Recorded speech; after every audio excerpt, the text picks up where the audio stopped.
어디서도 볼 수 없는 조합으로 진행되는 4주간의 AI 특강 시리즈 지혜의 밤에서 만나보세요.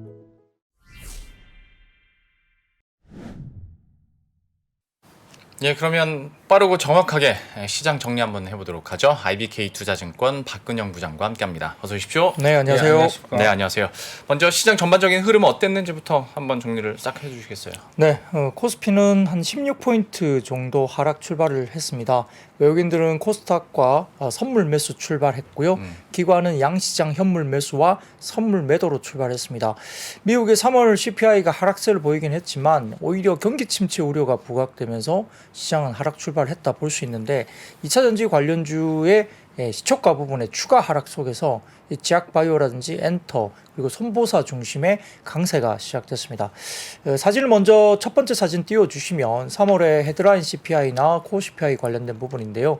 헤드라인 CPI가 5.0% 정도 나오면서 일단 시장 예상치 5.2보다 이제 낮게 나왔기 때문에 네. 지표로 봐서는 상당히 좋은 지표로 일단 볼 수는 있습니다. 9개월 연속 상승폭이 둔화되고 있고 2021년 5월 이후에 최저치까지 빠진 겁니다.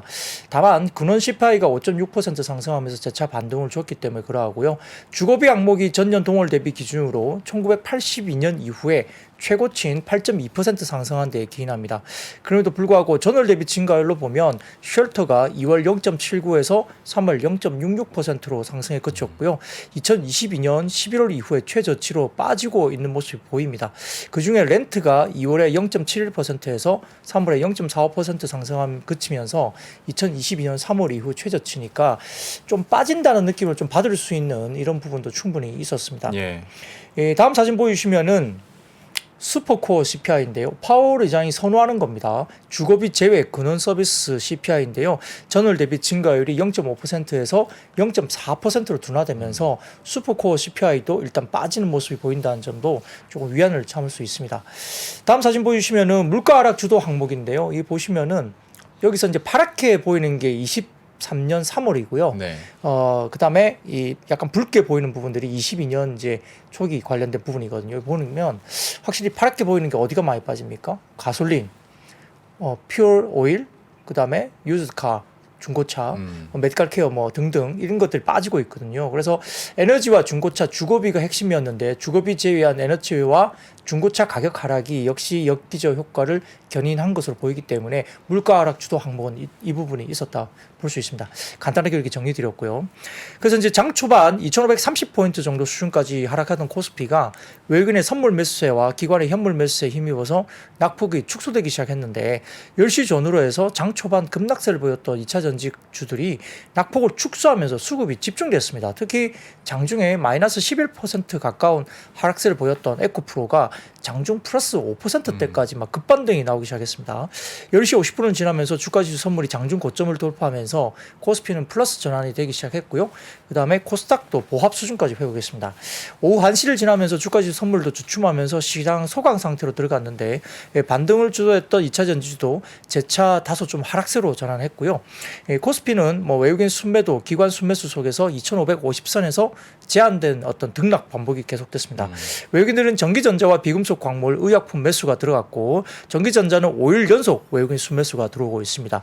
철강, 유통, 금융 등을 매도했고 외국인 코스닥에서는 일반 전기전자 매수, 기관은 코스피에서 전기전자, 철강 외에 매수세가 보였고요. 코스닥은 엔터나 게임 업종들의 매수가 들어왔습니다. 그래서 업종별 순환이 활발하게 나타났고 2차 전지가 변동성이 계속적으로 이제 많이 생기면서 다른 업종의 순환 매수세가 좀 들어온 모습이 보였는데 가장 금주에서 강했던 섹터는 역시 제약바이오 섹터가 금주에 가장 강했습니다. 셀트리온 헬스케어는 8일 연속 상승세를 보이고 있고 SK바이오 계열사들도 급등세가 보였고 네. SKC 등의 일부 화학 업종도 상승세를 보였습니다. 업종 순환이 이어지고 있다는 점도 다소 긍정적인 모습도 일부 있었다 볼 수 있겠고요. 중국의 3월 수출이 서프라이즈를 기록하면서 중국에 이어서 한국 수출 경기 회복 기대감도 다소 좀 투자 심리에 긍정적으로 작용할 수 있는 환경이 되는 모습도 오늘 발표가 됐습니다. 미국 경기 침체 우려 확대에도 불구하고 이제 장중 외환 당국과 국민연금 간의 외환 스와프 관련된 발표 영향 때문에 원달러 환율 급락이 외국인 증시 자금 이탈도 확대되지 않았다 볼 수 있겠고요. 원달러 환율은 개장 직후에 1327원까지 상승세를 보였지만 외환 당국의 외환 스왑 발표 때문에 그리고 중국의 수출 서프라이즈 지표 관련된 지표가 발표되면서 위안화, 원화 강세까지 가세하면서 1310원대 초반대로 급락세를 보였습니다. 전반적으로 업종별로는 아까 말씀드렸던 의약품이 강세를 보였고요. 보험, 증권도 강세 보였고 화학 경우에는 LG화학이 상승 전환에 성공하면서 업종의 강세를 주도했고요. 반면 건설업이 가장 부진했고 삼성전자나 하이닉스 등의 전기전자 업종도 하락세를 보였습니다. 코스닥 입장에서는 업종별로는 오락, 문화, 디지털 컨텐츠 등이 강세를 보였고 특히 이제 SM이나 JYP 등의 엔터테인먼트 주가가 강세를 보였던 것이 특징입니다. 마지막에 엔터테인먼트 얘기를 해주셨으니까 그리고 어떤 종목군들의 또 손바뀜이나 아니면 또 지금까지 약간 뉴스가 덜 나왔었던 종목군들의 상승도 눈에 띈다고 하셨으니 좀 그래도 기분 좋게 시작은 엔터 업종으로 한번 시작을 해보죠.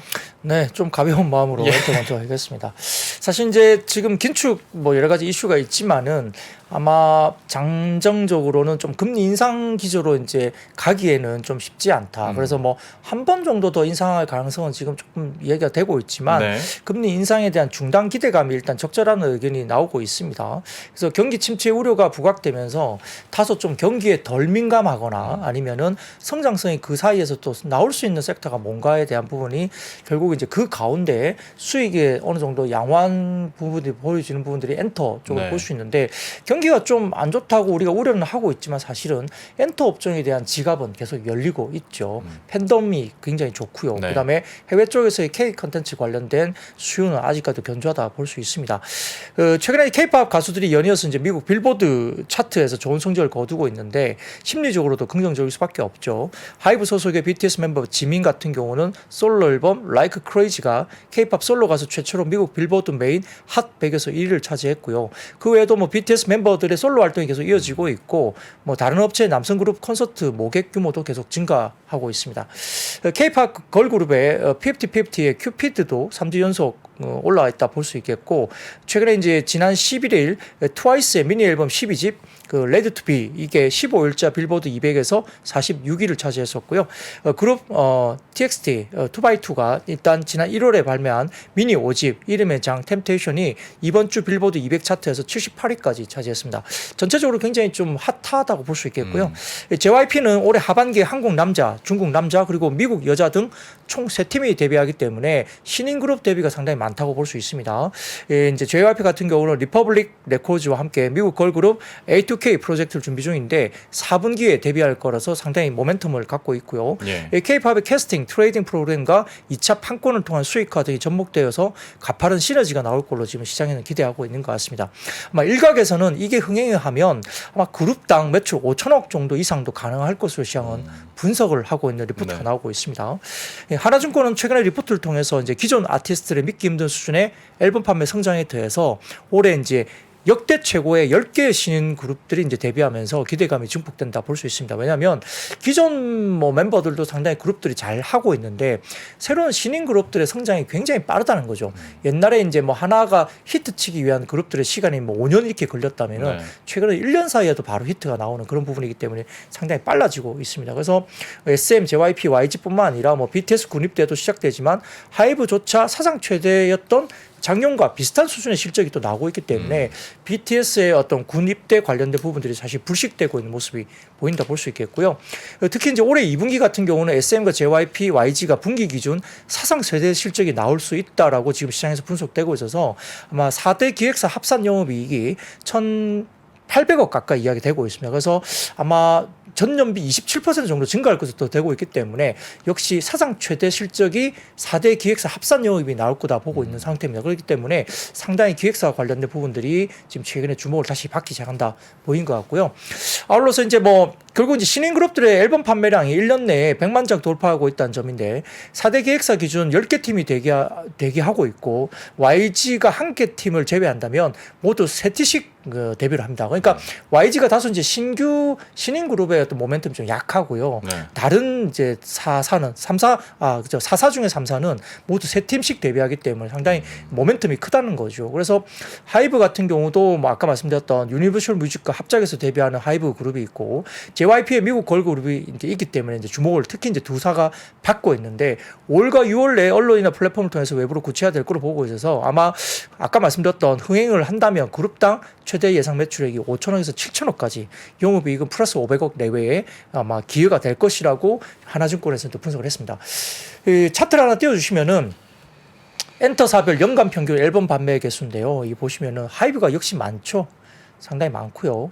그다음에 JYP도 굉장히 많습니다. 아주 공격적으로 그리고 적극적으로 지금 앨범 판매가 되고 있고요. 그다음에 YG가 그 세 번째이고 SM이 다소 좀 주춤합니다만 아무튼 하이브나 JYP가 상당히 많이 나오고 있고 최근에 보면 세븐틴 세븐틴 같은 경우가 보시면은 새 앨범 선주문량이 지금 400만 장을 돌파했다는 뉴스가 나왔습니다.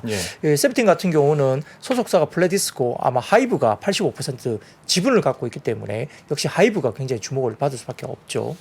그 다음 사진 보여주시면은 돔 투어 그러니까 이제 일본 같은 경우에도 이제 결국 이야기도 되지만 이게 한 5만 이상 모객 가능한 투어거든요. 이게 돔 투어까지 소요 시간이 과거에 동방신기라든지 뭐 세븐틴 등등이 있지만은 뭐 개월수로 따지면 거의 뭐 75개월 이상 거의 뭐 80개월도 걸렸죠. 그러니까 거의 한 60개월, 70개월 이렇게 걸렸었는데요. 팬데믹 기간 대비해서 해외 일정 제약이 되는 어떤 스트레이키즈라든지 TXT, 그다음에 트레저 이런 쪽에 파란색 구간을 빼고 나면 최근에 엔하이픈이나 뭐 니쥬 등등을 포함해서 엄청나게 짧아지고 있습니다. 블랙핑크 같은 경우도 뭐 한 25개월 정도로 5만 이상 돔 투어가 굉장히 지금 거기에 입승하는 쪽에 기간이 굉장히 짧아지고 있다는 거죠. 네. 그만큼 이제 상당히 지금은 걸그룹들에 대한 부분 그리고 보이그룹들도 잘 하고 있다 보이는 거죠. 그래서 이런 부분이고요. 다음 사진 보여주시면은 신인 그룹의 데뷔 앨범 초동 판매량인데 어떻게 보이세요? 초동 판매가 엑소가 그렇게 유명했었는데도 초동이 이제 20만이 안 됐습니다. 네. BTS도 초동은 그렇게도 되지 않았고요. 뭐 갓세븐이라든지 뭐 등등등 트와이스도 마찬가지고 그런데 자 보세요. 그다음부터 트레저, 엔하이픈, 엠믹스, 르세라핌, 뉴진스도 엄청나게 올라오죠. 그렇죠. 신인 그룹들이 이렇게 굉장히 튀고 올라온다는 부분들은 기존 그룹들도 굉장히 좀 안정적으로 잘 하고 있으면서 신인 그룹들이 최근에 굉장히 급하게 판매량이라든지 그다음에 뭐 투어 관련된 콘서트라든지 이런 쪽이 따로 올라오기 때문에 뭐 기획사들은 상당히 좋은 환경에 놓여 있습니다. 여기에 따라서 오늘 뭐 일부 엔터사라든지 그다음에 음원 관련된 종목들도 좋았다 볼 수 있습니다. 예. 이렇게 엔터.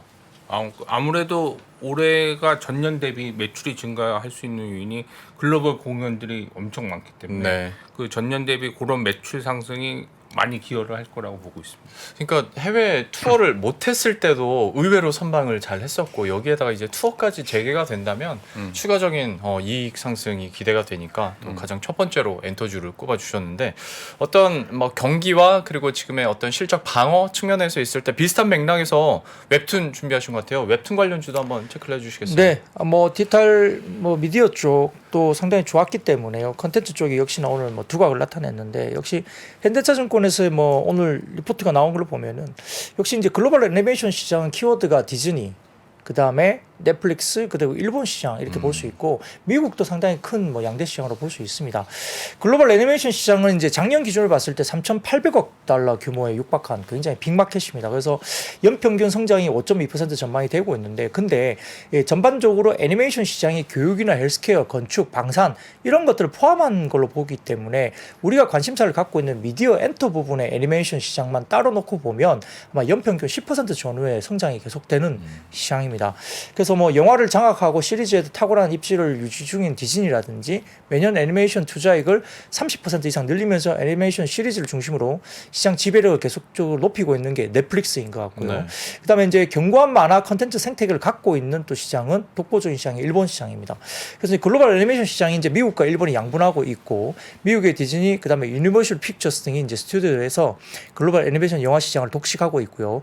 애니메이션 시리즈 시장에서는 전통 강자 디즈니의 아성에 넷플릭스가 이제 대규모 투자를 하면서 이제 다시 이제 이렇게 굉장히 도전하고 있습니다. 그리고 일본 같은 경우는 글로벌 애니메이션 시리즈 방영 편수의 35%를 차지하는 일본 애니메이션이 있다고 보기 때문에 우리가 이제 잘 들어본 작품 중에서는 귀멸의 칼날, 네. 주술회전, 그다음에 스파이 패밀리 뭐 이런 쪽이 있는데요.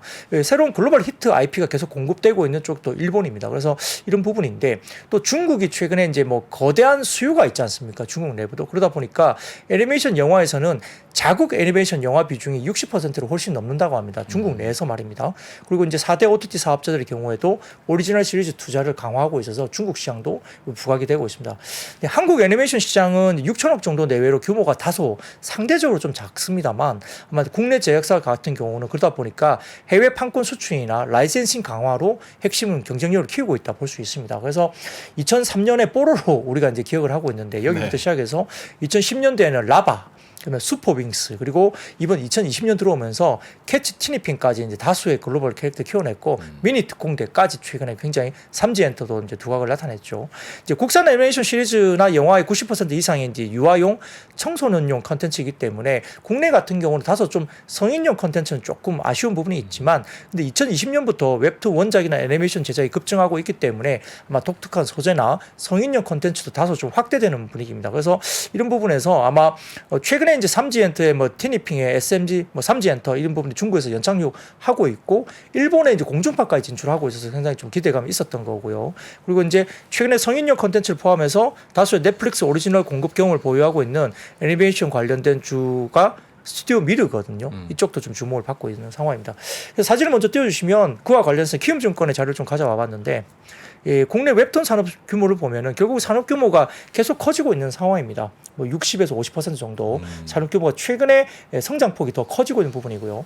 두 번째 사진을 보여주시면 국내 만화 산업 수출 200 추이인데 이게 그 다른 거 보시지 마시고 회색 막대기 그래프가 뭐냐면은 수출입 차액입니다. 그러니까 파란색이 수출액이고 약간 그 핑크빛이 이제 수입액인데 네. 이게 이제 차익을 나타내는 게 회색 막대 그래프거든요.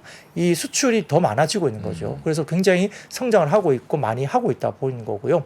그다음에 다음 사진 보여주시면은 글로벌 지역별 디지털 만화 시장 규모인데 역시 북미와 유럽, 아시아 태평양을 좀 놓고 본다면 파란색 막대 그래프가 아시아 태평양입니다.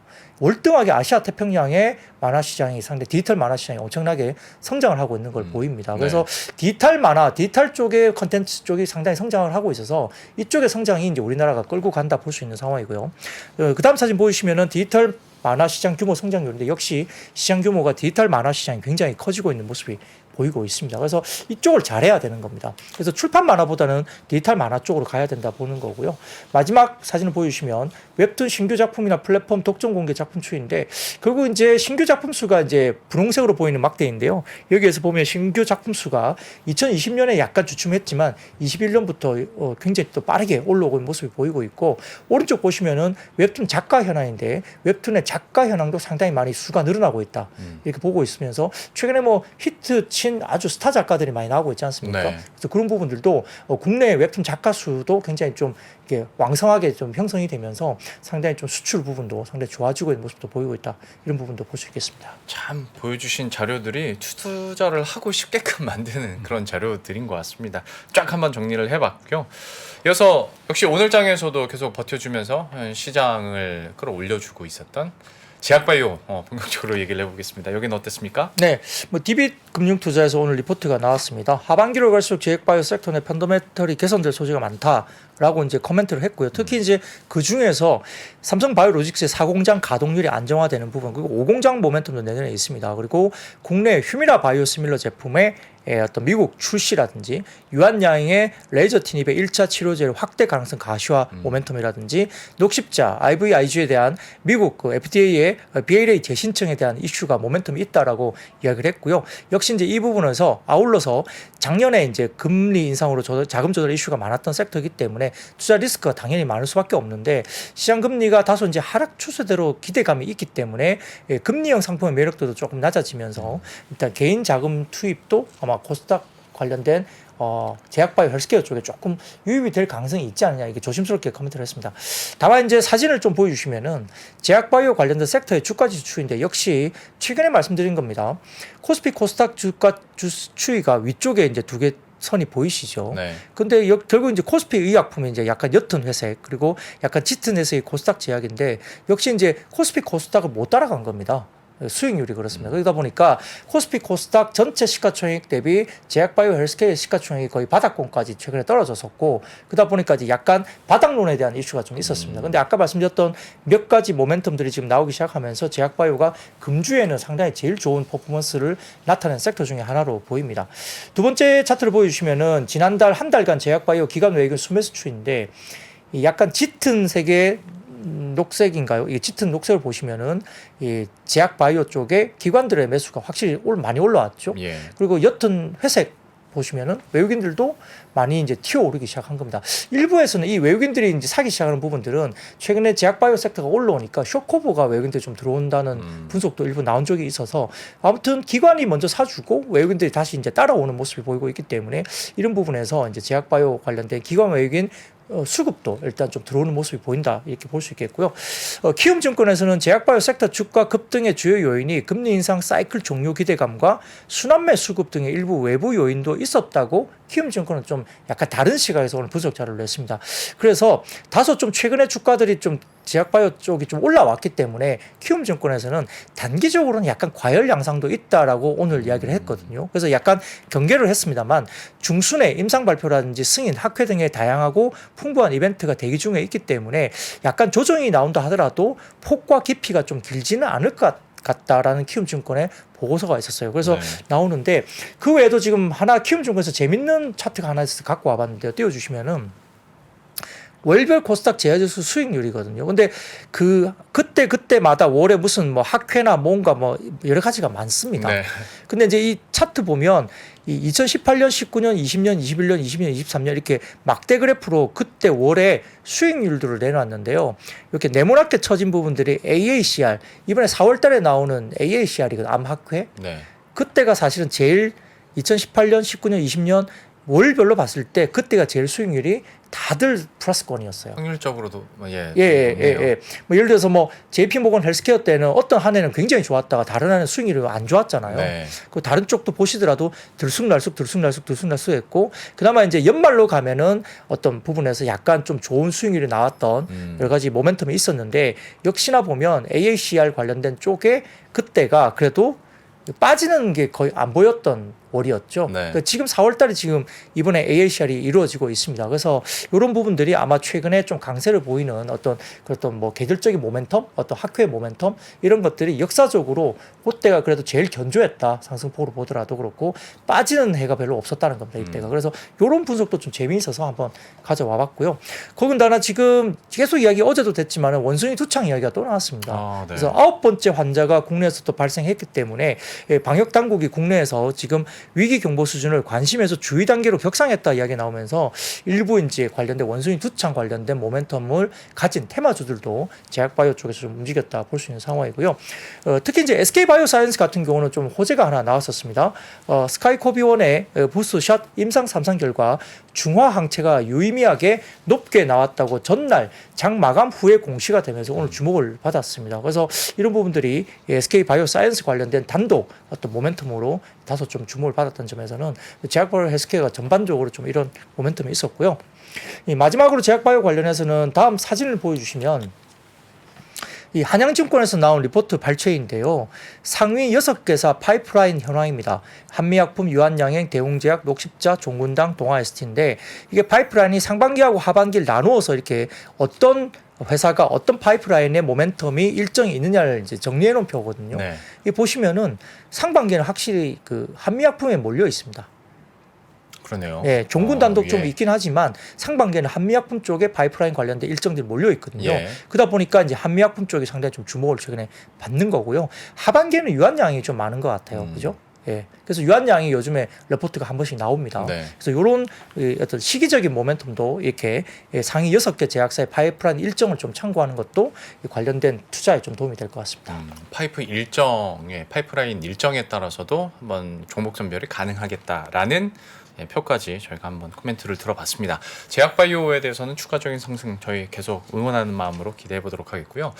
저 오고 나서 그 디스플레이 관련한 뉴스들도 이제 부장님께서 꾸준하게 얘기를 해주셨어요. 네. 삼성 디스플레이랑 페라리 얘기도 해주셨고 어제는 삼성전자랑 LG 디스플레이 네. 있었는데 한번 총 정리를 한번 해볼까요? 네, 뭐 비슷한 이슈가 계속 오늘도 뭐 영향을 줬다라고 네. 볼 수도 있습니다. 그리고 대만 시장 조사업체 트렌드포스에 따르면은 OLED 시장 소재 시장 규모가 작년에 22억 3천만 달러. 그러니까 작년 같은 경우도 연 뭐 3,000% 정도 성장을 했는데 2025년까지 30억 달러 규모로 성장할 것으로 전망이 나왔습니다. 그래서 OLED는 형광성 유기화합 물질의 전류가 흐르면 스스로 빛을 내는 발광 현상을 이용하면서 만드는 디스플레이인데요.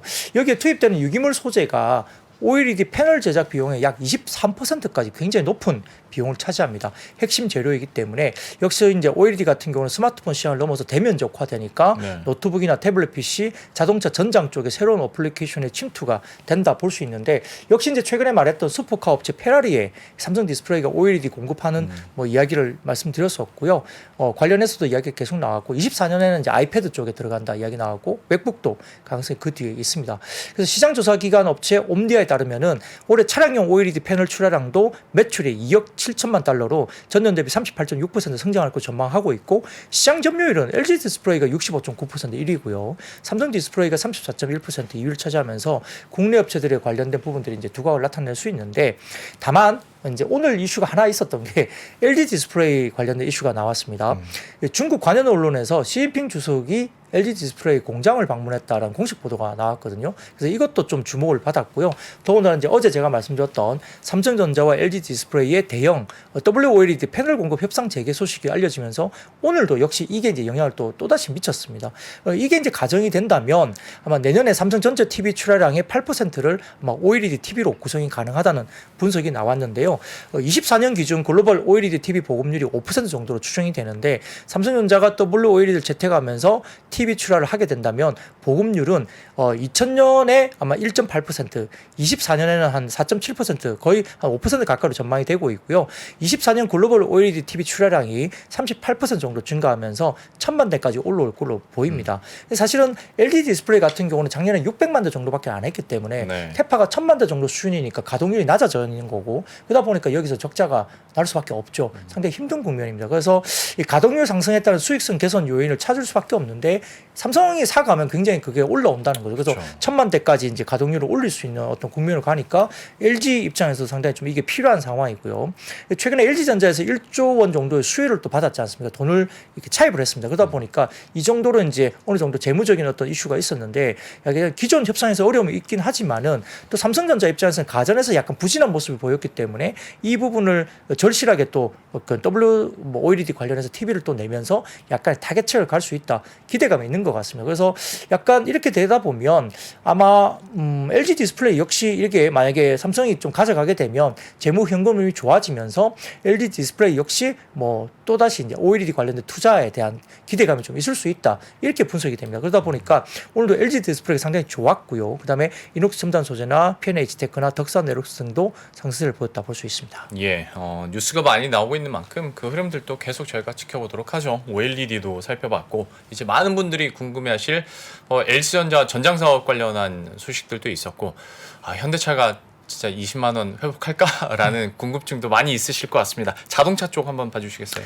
네, 뭐 일부 언론에 따르면 LG전자가 역시 이제 전장 사업부 관련된 부분에서 그 M&A 전문가 경력 인력을 충원한다고 이렇게 네. 언론에서 나왔습니다. 그러다 보니까 M&A와 조인트 벤처 투자 관련 경력 3년 이상 보유자 대상으로 하면서 잠재적 투자자에 대한 기업이나 산업 분석, 투자안 검토, 그 실행, 그 다음에 합병 후 통합 등을 뭐 맡게 되는 업무를 하게 되는 경력 뭐 사원을 이제 뽑는다 이야기 나왔거든요. 그래서 이제 M&A 관련된 이슈가 이제 좀 불거졌습니다. 그래서 M&A 후보 영역으로서는 역시나 이제 전장 사업부 중에 이제 그 차량용 반도체에 대한 이슈가 굉장히 좀 강력하게 또 거론됐습니다. 여기에 네. 따라서 부품 사업과 시너지를 낼 수 있는 소프트웨어라든지 솔루션 업체도 후보군으로 뽑히고 있다 이야기되면서 결국은 이 반도체 관련된 차량용 반도체 섹터가 이제 주목을 받을 수밖에 없겠죠. 그래서 아마 LG전자 M&A 인력 확충 소식 때문에 M&A 후보 영역으로 이야기했던 차량용 반도체 아까 말씀드렸던 부분이 거론되면서 텔레칩스라든지 넥스칩, 뭐 쿼시아 등의 일부 시스템 반도체 관련주들이 이제 언급이 되면서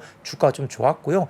역시 이제 어제 말씀드렸던 현대차 그룹의 전기차 24조 원 투자 모멘텀이 지속되면서 이 부분에서 결국은 PBV 그러니까 이제 고객 맞춤형 전기차 전용 공장이 나오면서 국내 전기차 관련된 물량도 많이 늘려질 것으로 보고 있는 상황이고요.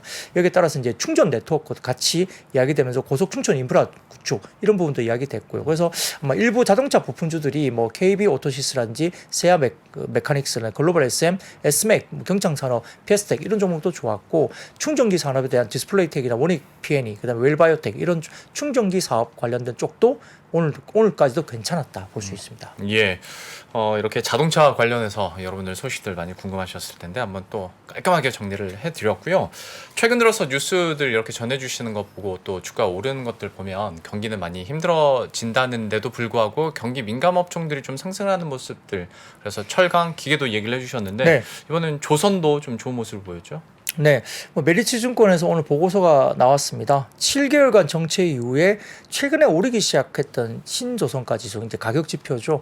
이게 뭐 거의 7개월 만에 이제 올라가기 시작한다는 모습이 보입니다. 그래서 조선업종 투자 의견을 메리츠증권에서는 비중 확대 이 비중으로 이제 이야기를 했고요. 신조선가 지수의 상승이 조선소의 뭐 여러 가지 미래 건조 성과 상승을 의미하면서 결국은 이익의 성장을 의미한다고 분석을 했고, 여기에 따라서 이제 단기 조선업 사이클 국면에서 신조선가 지수가 172포인트까지 상승할 것으로 분석을 했습니다. 그래서 결국 여기에는 이제 가스선이라든지 탱커가 여기에 집중이 될 거다 이야기를 한 것 같습니다. 그래서 아마 작년에 조선 사이클 업사이클 진입을 우리가 이제 봐긴 했지만은 네. 원재료 가격 인상 우려라든지 인력 등 여러 가지 우려가 좀 있었지 않습니까? 인력 부족이라든지 조선 업체들이 1년간 뭐 1년 전 대비 시가총액이 오히려 작년에 14% 정도 더 낮아지고 빠졌습니다.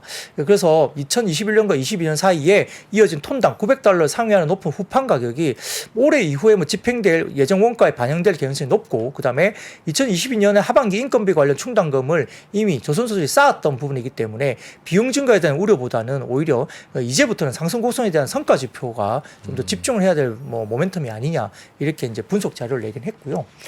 더군다나 이제 신영증권에 이제 올해 조선의 공모 관련해서 이제 보고서를 또 냈습니다. 엄경화 연구원께서 그래서 냈는데 경남 지역 조선소와 조선 기자재 기업에 대한 방문 탐방 관련된 리포트를 냈습니다. 그래서 네. 사진도 많이 올려놓으셨는데 뭐 그 사진을 제가 따오진 않았습니다만 기자재 업체들의 뭐 앞마당에 뭐 출하를 앞두고 있는 제품들이 굉장히 쌓여 있었다.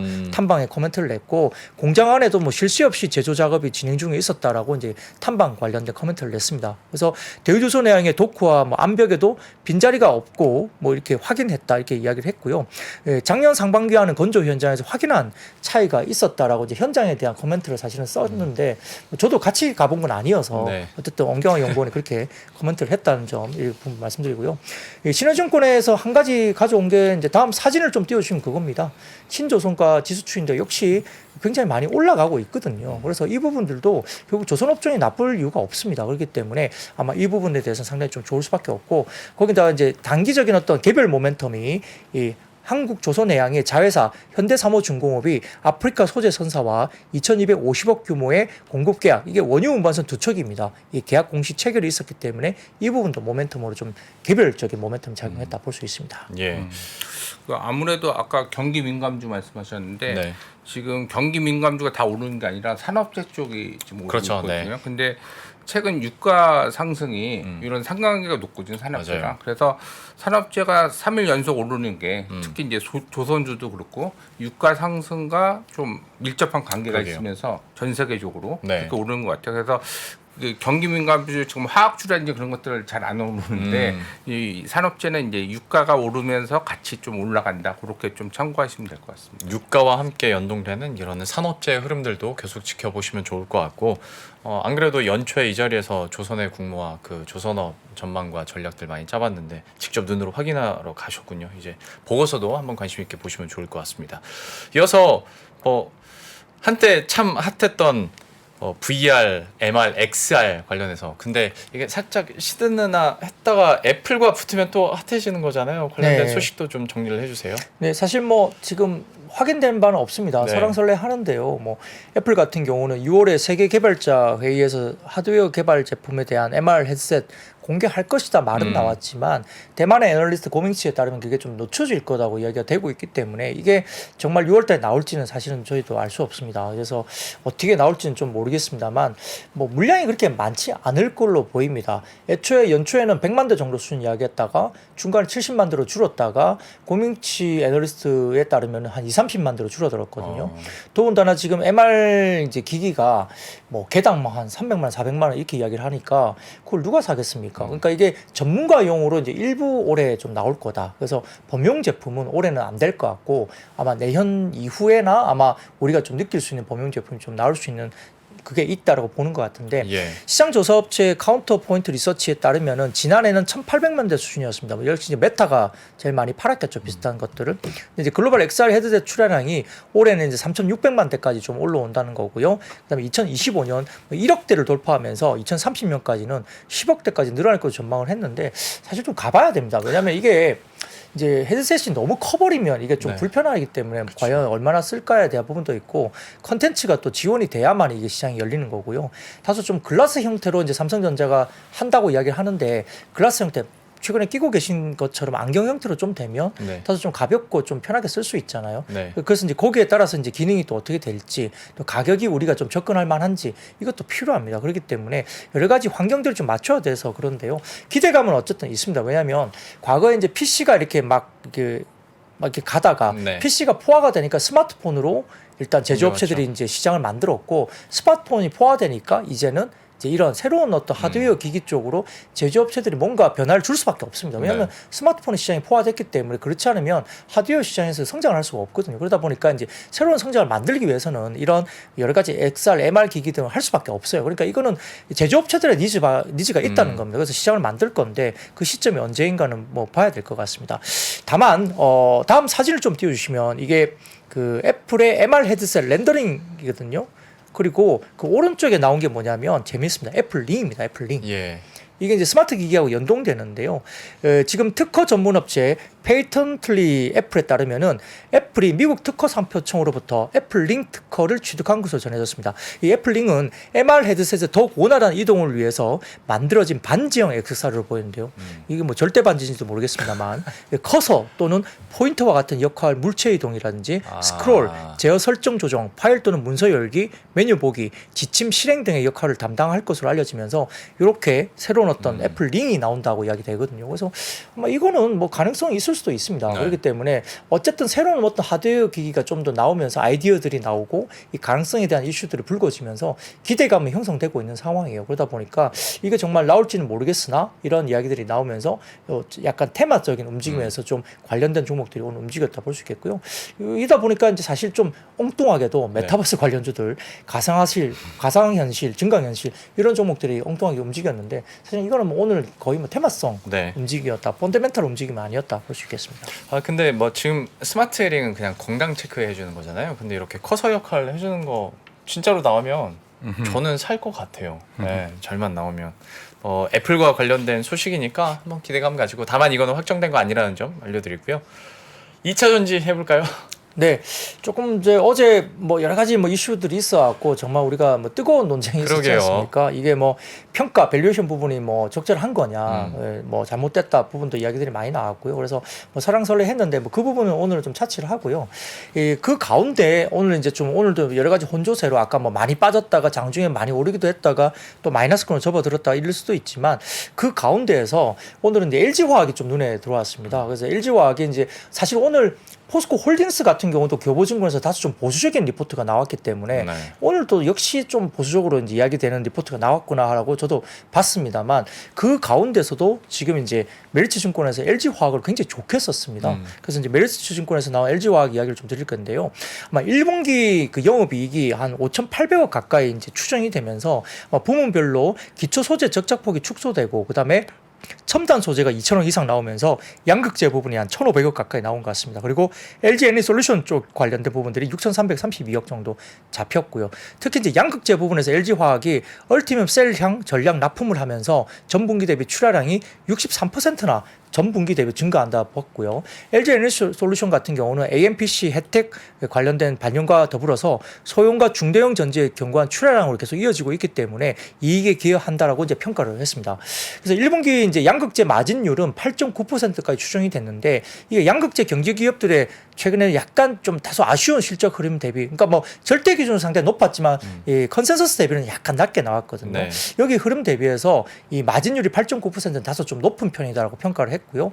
출하량 증가가 이제 얼티엄 셀즈 전략 납품 효과로 인해서 이렇게 나온다라고 평가를 하면서 아마 자회사의 북미 파우치 전지 가동률 비례하면서 아마 LG 화학의 출하량 증가도 계속 될 거다고 이제 평가를 했습니다. 상대적으로 높은 수익성은 중국 우시 법인 그 양극재 4만 톤 전구체 100% 내재화에 대한 부분에서 거기에 대한 기여가 있다라고 이제 평가를 했고, 전지 소재 전략은 결국 미국 내 양극재 수십 개월화 신규 고객사 다수 확보입니다. 그래서 최근에 이제 피드몬트 관련된 그 리튬 관련해서도 이제 업스트림하고 그다음에 양극재 생산 12만 톤 등의 모멘텀이 있고요. 그다음에 이제 분리막 사업의 수십 개월화가 되고 있는데 조인트 벤처 포함 전략적 제휴가 되고 있으면서 잘하고 있다. 그리고 동박, CNT, 첨가제 등의 기타 소재 사업 역량도 굉장히 강화되고 있다는 점인데, 제가 보기에도 LG화학 같은 경우는 LG그룹 내 수십 개월화에서 내재화 비율이 계속적으로 올라갈 걸로 보입니다. 그러다 보면 LG화학이 역시 이제 좋아질 수밖에 없는 구조로 저도 평가를 하고 있는 상황이고요. 다음 사진을 보시면 LG화학의 양극재 생산 캐파 전망인데, 국내 기준을 보더라도 23년까지는 이렇게 10만 톤 정도 규모이지만 24년 14만 톤, 그리고 25년 26년도 속도가 상당히 좀 빨라집니다. 그러다 보니까 LG화학의 양극재 생산 캐파도 전망이 상당히 빨라지고 있는 부분이기 때문에 성장에 대한 그림이 있고요. 그 다음 사진을 보여주시면은 멜치증권에서 이야기인데요. 이게 뭐냐면 주요 양극재 기업의 EV 에비타 추이입니다. 이 EV 에비타는 이제 기업의 시장 가치를 세전 영업이익으로 나눈 값을 EV 에비타라고 하거든요. 그래서 기업의 적정 주가를 판단하는 데 사용하는데, 만약에 기업의 EV 에비타가 2배라고 한다면 해당 기업을 이제 시장 가격으로 매수를 했을 때 그 기업이 벌어들인 이익의 2년간 합이 투자 원금과 같게 된다는 걸 의미합니다. EV 에비타가 2배라고 한다면. 네. 그래서 이제 EV 에비타 수치가 투자 원금을 회수하는 데 걸리는 기간을 말하는 거죠. 그러다 보니까 이 수치가 낮다는 것이 이제 기업의 주가가 상대적으로 저평가됐다고 볼 수 있습니다. 그래서 영업 현금 흐름도 영업 그 재무 구조가 좋다고 볼 수도 있는 건데, 이 양극재 기업의 EV 에비타 추이를 메리츠증권에서 비교를 해놨는데, 포스코 케미칼이 제일 높죠. 그리고 그 다음이 뭐 에코프로 BM, 그 다음에 LNF, LG화학인데, 역시 이제 뭐 이 다른 회사들이 굉장히 높다고 해서 뭐 고평가됐다 말씀드릴 수는 없습니다. 왜냐하면 성장성을 봤을 때는 여전히 예를 들어서 뭐 연평균 뭐 이렇게 이익 성장률이 뭐 100%씩 나와버리면 이것도 사실은 뭐 싸다고 볼 수 있거든요. 네. 그래서 이 전체적인 어떤 EV 에비타 절대 수치가 뭐 고평가라고 말하는 건 절대 아니고요. 다만 이걸 보여드리는 이유는 LG화학이 상대적으로 저평가됐다는 겁니다. 물론 이제 LG화학이 순수 양극재 업체는 아니기 때문에 뭐 다른 석유화학이나 기초소재나 이런 것도 있기 때문에 조금 다르게 볼 부분도 있지만, 상대적으로 2차 전지 관련주로 봤을 때 LG화학이 상대적으로 뭐 EV 에비타 쪽에서는 상당히 좀 저평가 국면을 보이는 국면이 분명히 있거든요. 여기를 보면. 그러다 보니까 지금 오늘 같이 좀 빠지는 날에 LG화학이 좀 눈에 띄면서 최근에 좀 주가들이 올라오고 있다는 점도 여기에서 좀 찾을 수 있습니다. 근데 에코프로 BM이 잠깐 마치고 또 뉴스가 하나 나왔더라고요. 그게 뭐냐면 5천억 투자를 받는 이제 국면에 있다고 이제 기사가 나오면서 이 전환사채 발행 방식에 대한 이슈가 나왔습니다. 그래서 전환사채의 특징이 10% 할증을 해서 전환사채를 받는다는 겁니다. 그래서 결국은 뭐 주식으로 전환할 때 현재 주가 대비 10% 높은 가격으로 전환해서 이제 받는다는 거잖아요. 그러다 보니까 결국은 그렇게 만약에 발행을 된다고 한다면 이 인수를 하는 업체 입장에서는, 기관의 입장에서는 상당히 향후에 대한 주가 흐름을 낙관하고 할증 발행을 한다는 거지 않습니까? 그래서 이게 아주 이례적인 케이스로 볼 수 있는데, 정말 그렇게 발행이 될지는 좀 봐야 되지만, 아무튼 기사가 잠깐 마치고 에코프로 비행과 관련된 기사가 5천억 투자를 받을 때 할증 반응에 대한 이슈가 나왔기 때문에 내일 이 부분에 대해서 또 주가가 또 반응을 할 수도 있습니다. 그러니까 이 부분은 아마 내일 좀 지켜보셔야 될 것 같고요. 다만 이제 한 가지 조금 이제 수급적인 면을 제가 좀 말씀드리면, 2차 전지 가운데 오늘 현대차증권 관련된 이제 리포트가 하나 나왔거든요. 네. 현대차증권에서 리포트가 나왔는데 사진을 좀 띄워주시면은 약간 수급적인 이슈입니다. 이게 보면은 이 짙은 파란색이 이제 2차 전지 신용융자 잔고 비중입니다. 이게 보면 전체 뭐 2차 전지 현재 신용융자 잔고 비중인데 17% 정도입니다. 17%. 과거에 이제 바이오 신용융자 잔고가 과거에 바이오가 아주 그냥 좋았을 때 2014년 15년에 바이오가 아주 급등하면서 올라갔을 때 그때 신용융자 잔고 비중이 21%까지 올라갔던 기억이 있고요. 네. 그다음에 이제 화장품 산업이 굉장히 좋았을 때 그때가 신용융자 비중이 14% 정도까지 솟았습니다. 근데 최근에 이제 2차 전지 신용융자 잔고가 17% 정도까지 올라왔으니까 다소 좀 신용융자 잔고 꽤 많이 올라온 상태이거든요. 그래서 네. 현대차증권에서 이 이제 표를 이제 그리면서 이야기는 다소 조금은 처음으로 그러니까 코스닥의 신용융자 잔액이 2년 4개월 만에 코스피를 상회하는 게 처음이었다. 그래서 최근에 코스닥의 신용융자 잔액이 4월 10일 기준 9조 9,764억 원으로 지난해 말 7조억 수준에서 약 28.5%나 급증했다. 그러니까 코스닥 쪽이 집중되는데 그 가운데 이제 2차 전지 신용융자 잔고가 꽤 많이 올라와 있는 상태입니다. 그러다 보니까 아까 과거 성장 테마의 주도 역할을 했던 바이오와 화장품의 신용융자 잔고 비중이 이제 표에서 보여지는 그런 정도까지 상승세를 보였었는데 2차 전지 산업에 대한 중장기 성장성은 뭐 현대차 증권에서 여전히 유효하다고 이제 똑같이 인정을 했습니다. 다만 만약에 단기적으로 뭐 어제처럼 그렇게 막 급락을 해버리면 네. 또 이제 오늘 그러게요. 아침처럼 또 급락을 해버리면 그렇게 되면 약간의 어떤 수급적인 이슈가 있기 때문에 조금 단기적으로서는 약간 좀 어떤 부분을 좀 조심해야 될 부분도 있다라고 이제 수급적인 부분을 설명을 한 겁니다. 그래서 이게 뭐 2차 전지가 빠진다는 이야기는 아니고 만약에 주가가 단기적으로 만약에 좀 빠르게 네. 또 어떤 부분 때문에 빠져버리면 약간의 수급적인 이슈 때문에 조금은 아마 좀 개인 투자자들도 좀 조심해야 될 부분도 있다라는 부분을 조금 이야기를 코멘트를 한 것 같고요. 탄력적일 때는 더 탄력을 받을 수도 있는 건데 만약에 그렇죠. 하락하면 이게 또 좀 걱정이 될 수 있다라는 거잖아요. 그렇죠. 네. 뭐 주가가 만약에 뭐 나중에 올라가더라도 만약에 단기적으로 만약에 좀 급하게 또 많이 빠져버리면 그렇죠. 이런 융자 잔고에 대한 부분들이 또 투매로 나오면서 한 번 더 조금 어려운 어떤 수급적인 네. 국면이 갈 수 있고 또 모르겠습니다. 그렇게 수급이 투매가 나오면 또 거기서 또 어떤 매수세가 들어오면서 그 뒤에 또 주가 부분들이 또 추가적으로 주가 올라갈 수 있지만 만약에 가지고 계신 분이라면은 이런 수급적인 부분은 조금 감안을 또 하셔야 되는 그러게요. 부분도 우리가 있다는 걸 이야기 드린 거고요. 거기다가 좀 추가적으로 좀 말씀드리면 오늘 이제 이게 이제 어떤 분석 보고서가 나온 건 아니었고요. 예, 스마트한 주식 투자라는 플랫폼에서 약간 분석에 대한 이슈가 코멘트가 있어서 이게 조금 저도 이제 뭐 내용적인 부분에서 참고를 할 만한 부분이라고 좀 이제 공유를 좀 해드리고 싶은데요. 갖고 왔습니다. 그래서 이제 최근에 2차 전지 변동성 확대에 대한 이슈를 이제 이야기를 하면서 그 플랫폼에서 언급을 어떻게 설명했냐면 이제 타이거 2차 전지 테마, 그러니까 ETF 타이거 2차 전지 테마 관련된 부분에서 리밸런싱이 좀 있을 수 있다고 이야기가 언급이 나왔습니다. 이거 이제 저도 정확하게 확인을 못했습니다만 이게 이제 시가총액이 1조 2천억 정도 사이인데 아마 ETF 관련된 리밸런싱 이 좀 있었던 걸로 이제 언급이 좀 되더라고요. 그래서 이게 보유 종목의 비중 변경이 뭐 진행되는 부분이 좀 있을 수 있다라고 이제 언급이 되면서 아마 최근에 이제 리밸런싱 그러니까 2023년 1월 12일 이후에 에코프로 BM과 에코프로의 인덱스 BM 편입 비중이 각각 10%와 5% 정도 수였는데 전일 기준 비중이 각각 16% 수준까지 올라갔다는 겁니다. 그러다 보니까 아마 이제 뭐 인덱스 비중 관련해서 이제 여러 가지 비중에서 ETF 관련된 리밸런싱이 좀 있을 수 있었다는 거죠. 그러다 보니까 다소 이게 약간 매도세가 조금 약간 나온 것이 아니라고 추정하는 어떤 분석이 있었습니다. 그게 이제 뭐 이런 부분에서 ETF 운용에서 이제 리밸런싱 관련된 부분들에 대해서 약간 이슈가 있을 수 있다는 걸 이제 코멘트를 한 건데요. 뭐 거기에 따르면은 아마 전날하고 오늘 같은 경우가 어느 정도 리밸런싱 관련해서 좀 마무리되는 국면으로 또 언급이 돼 있기 때문에 물론 이제 내용에 오류가 있을 수 있지만은 만약에 ETF 관련된 리밸런싱이 좀 있었다고 한다면 변동성이 이제 어제 오늘로서 어느 정도 좀 잦아질 수 있는 그런 부분도 있을 수 있다는 점도 약간의 어떤 뭐 저희가 코멘트를 좀 드린 부분이고요. 뭐 정확하지 않고 약간의 오류가 있을 수 있다는 점도 좀 말씀드리겠습니다. 이게 진짜라면 하락에 대한 이유나 좀 마음의 위안은 받을 수 있을 것 같은데 이거는 실제로 말미에 해주신 것처럼 오류가 있을 수도 있는 거니까 참고 삼아 한번 내용만 알아두시면 될 것 같아요. 네, 실제로 뭐 리밸런싱 정말 했는지 안 했는지는 또 우리가 볼 수는 없죠. 그렇죠, 네. 네, 그렇긴 하지만 뭐 그 수급적인 영향이 좀 있을 수 있다는 점을 이야기를 했기 때문에 참고 삼아서 한번 말씀드려봤습니다. 워낙 2차 전지에 대해서 여러분들이 관심이 많다 보니까 우리 박근영 부장님도 정말 여러 통로를 통해서 여러 가지 자료들을 또 소개해 주시는 것 같습니다. 마지막 소식까지 여러분들이 잘 내려가긴 하셨으면 좋겠고요. 2차 전지와 시황 정리까지 이 정도로 마무리 짓도록 하겠습니다. IBK 투자증권 박근영 부장과 함께했습니다. 오늘 말씀 고맙습니다. 네, 고맙습니다. 고맙습니다.